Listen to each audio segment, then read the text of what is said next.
తన యందు భయభక్తులు గల వారి కోరిక ఆయన నెరవేర్చును, వారి మొర ఆలకించి వారిని రక్షించును. ఆమేన్.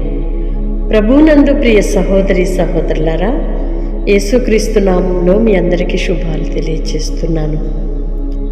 ప్రతిరోజు కూడా దేవుడు అమూల్యమైన మాటల చేత మనలను ధైర్యపరుస్తూ ఆదరించి ఆయన కృప చూపుతున్నారు. అందుకై యేసయ్యకి థ్యాంక్స్ చెప్దామా?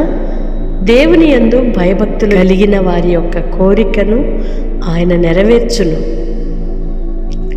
మనం అనుకుంటాము, ఏవేవో కోరుకొని ప్రార్థన చేస్తాం, అవి నెరవేర్చబడకపోవడం చూసి దేవుడు నా ప్రార్థన ఆలకించటం లేదు అని నిరాశతో ప్రార్థన చేయడం మానేసి అనేకులు మనకి కనబడుతూ ఉంటారు.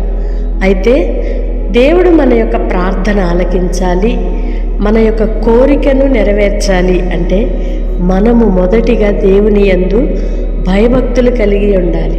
అలాంటి వారిని ఆయన రక్షించి కాపాడి భద్రపరిచి వారి మనవులన్నీ ఆలకించి వారి కోరికను సిద్ధింపచేసి వారి ఆలోచన యావత్తును సఫలపరచువాడై ఉన్నాడు.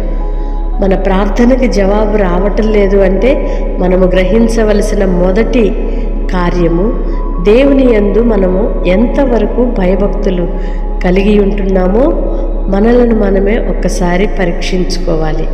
అట్టి కృప ప్రభు మనకు అనుగ్రహించి నడిపించునుగాక. ఆమేన్. పరిశుద్ధుడైన దేవా, ప్రేమ కలిగిన తండ్రి, మీ స్తోత్రమయ్యా. ఇంతవరకు మీ కృపలో మమ్మలను భద్రపరిచారు. గడిచిన ప్రతి క్షణము కూడా మీ కృప చేత మమ్మలను నడిపించారయ్యా, ఆదరించారు, ధైర్యపరిచారు, కృప చూపారు.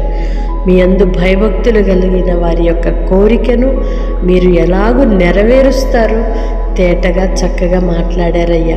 అవును తండ్రి, మేము మీ యందు భక్తిని భయమును రెండు కలిగి మీ మార్గములలో యథార్థముగాను నమ్మకత్వము కలిగి జీవించటానికి కృపద ఇచ్చేయమని వేడుకుంటున్నానయ్యా. నీ పిల్లల ప్రార్థన ఆలకించండి, ప్రార్థించి ఎదురు చూస్తున్న కార్యములను మీరు సఫలపరచండి అయ్యా.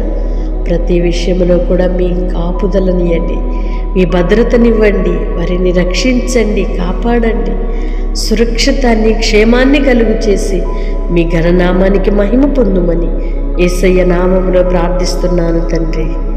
ఆమేన్. దేవుని కృప మీకు తోడయుండునుగాక. ఆయన యందు భయము భక్తి కలిగి ప్రతి విషయములో కూడా దేవుని సహాయమును మెండుగా పొందుదుముగాక.